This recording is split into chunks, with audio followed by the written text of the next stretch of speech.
تخلصت من دفاع النادي الأهلي.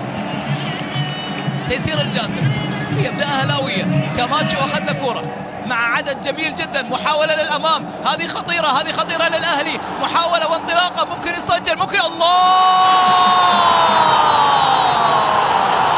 العمدة عماد الحوسني صاحب الرقم 20 يهدي أول الأهداف للراقين، يهدي أول الأهداف للراقين.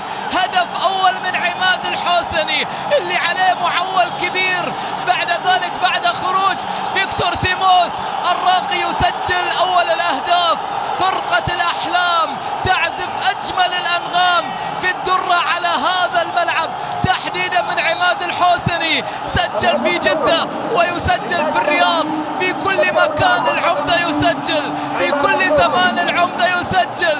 الله يا راقي، كان هو المستحق للتسجيل في كرة كانت جميلة، وبالتالي على المساعد الأول أن يضبط كرته الماضية مع التمرير الرائع. ومن وين؟ من الجيزاوي اللي العلامة المميزة للراقي سجلها عماد الحوسني.